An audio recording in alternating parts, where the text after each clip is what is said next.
Hai teman, selamat datang di channel Sekate New. Jangan lupa pada teman-teman untuk like, komen, dan subscribe supaya tidak ketinggalan update dari channel ini. Mimin ucapkan terima kasih. Selamat menyaksikan. Sandiwara bangkrut sang direktur ke istri, bab 49. 1 jam kemudian, mobil taksi pun mendarat mulus di halaman kantor yang Veronica tuju. Dipandanginya gedung bertingkat itu dengan wajah mengembang. Setelah menutup pintu mobil, lagi-lagi kacamata yang sudah ia lepaskan saat di mobil tadi, Veronica letakkan lagi demi semakin tampil menawan. "I'm coming baby," gumamnya penuh percaya diri. Tanpa pikir panjang, Veronica pun melangkah masuk menuju kantor itu. Sesampainya di lantai tempat keberadaan ruang Adrian, Veronica kemudian langsung masuk ke ruangan itu tanpa meminta izin lebih dulu. Namun langkahnya dengan cepat ditahan oleh seorang wanita yang sempat memperhatikannya sejak tadi. "Mbaknya mau kemana?" Amira, sekretaris kantor Adrian, bertanya tegas. Menyadari ada halangan yang tiba-tiba datang, Veronica melepaskan kacamatanya lalu menatap tajam wanita di depannya itu. "Saya calon istri bos kamu. Biarkan saya masuk," sautnya tak kalah tegas. "Terserah status Anda siapa, tapi Pak Adrian sedang tidak ada di ruangan." Niat Veronica yang akan memaksa masuk akhirnya berhenti. "Kemana Pak Adrian?" tanyanya ingin tahu. "Beliau sedang ketemu klien di luar. Jika mau menunggu silakan duduk di sana."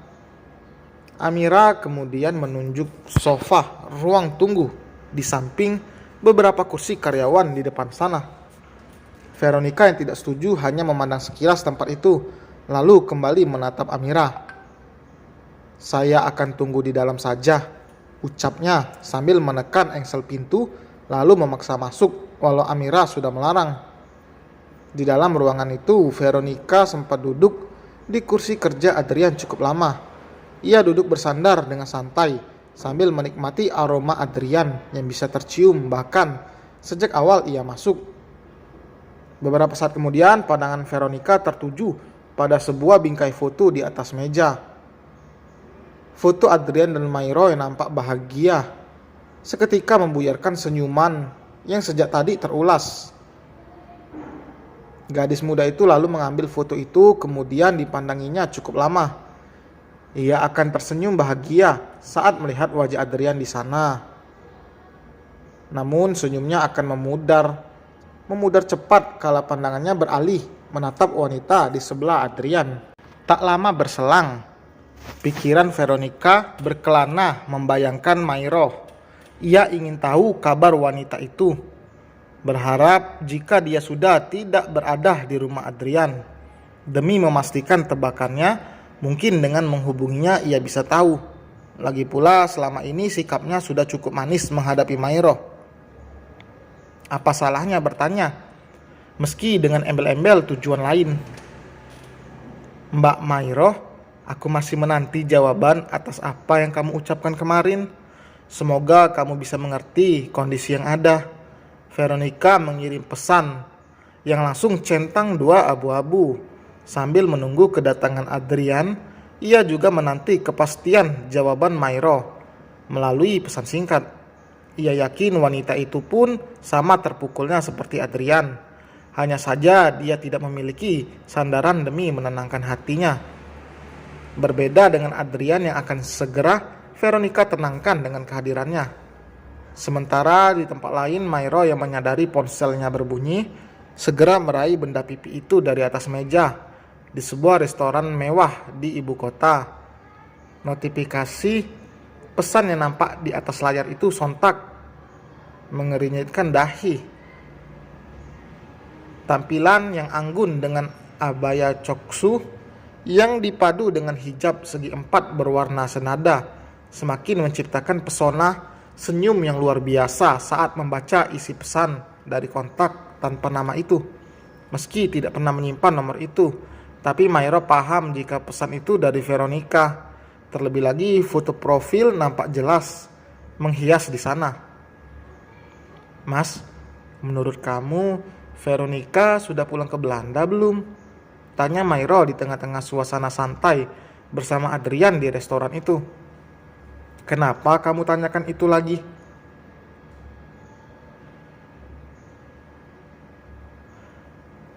Kita sudah sepakat untuk tidak lagi membahas wanita itu, kapanpun dan dimanapun.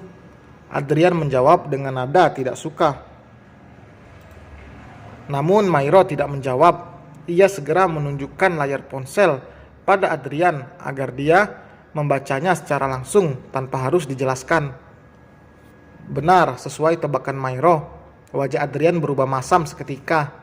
Dia bahkan langsung menyingkirkan ponsel sang istri dari depan wajahnya. Moodnya sudah terlanjur buruk meski hanya membaca pesan dari Veronica. Apalagi untuk bertemu dengan wanita itu rasanya sangat enggan sekali. Aku harus jawab apa, Mas? Tanya Mairo kemudian. Walau nadanya terdengar meledek, tapi ia memang meminta pendapat demi menghindari sikap ekstrim dari wanita itu. Karena Mairo sudah paham dengan gelagat wajah Veronica yang penuh manipulasi juga dendam. Terserah kamu, Mai. Aku tidak ingin berurusan dengan wanita itu. Tapi kalau bisa, buat dia agar bisa menjauh dari kita. Jelas Adrian sambil memakan hidangan penutup yang sudah dipesannya sejak tadi. Sepertinya dia pulang lagi ke Jakarta. Tambahan kalimat Adrian seketika menghentikan aktivitas Mairo yang sedang mengetik balasan. Benarkah, Mas? Kalau dia datang ke rumah atau ke kantor kamu gimana? Tanya Mairo khawatir. Mai, mungkin jalan baiknya kita respon baik saja dia. Kita tidak perlu mengusir paksa agar dia pergi dari kehidupan kita. Karena aku yakin wanita seperti Veronica tidak akan pernah menyerah. Aku justru khawatir dia akan semakin nekat. Mairo yang membenarkan pendapat Adrian hanya mengangguk mengerti. Pesan yang ia terima dari wanita itu pun harus mulai ia respon. Namun tidak harus hangat, cukup dengan kalimat tegas berisi, Veronica, aku tidak bisa berpendapat apapun.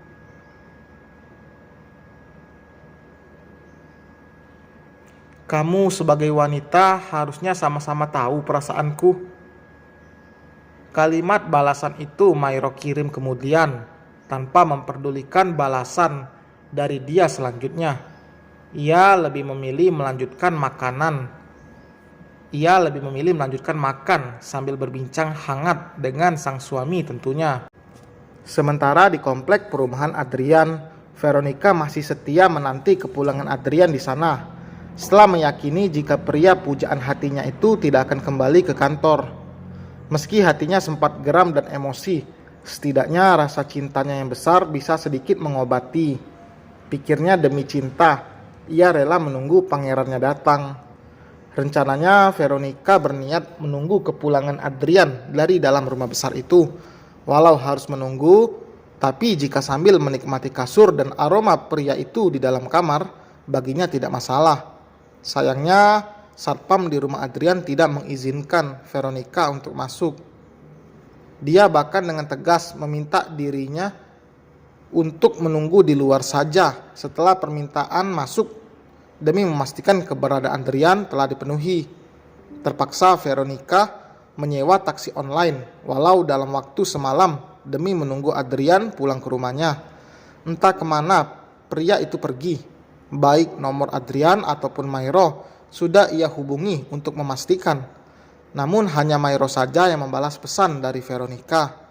Sementara nomor Adrian bahkan telah memblokir nomornya meski berkali-kali menggunakan nomor baru.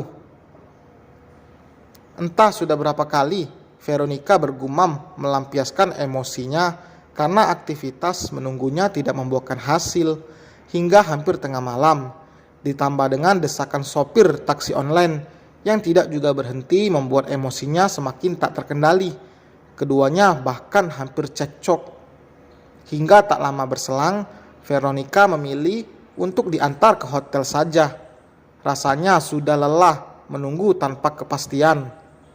Sang sopir pun akhirnya menuruti setelah meminta bayaran 3 kali lipat sesuai janji yang Veronica ucapkan. Dan selesai teman, terima kasih telah mendengarkan. Jangan lupa like, komen, dan subscribe. Sampai berjumpa di bab berikutnya. Bye.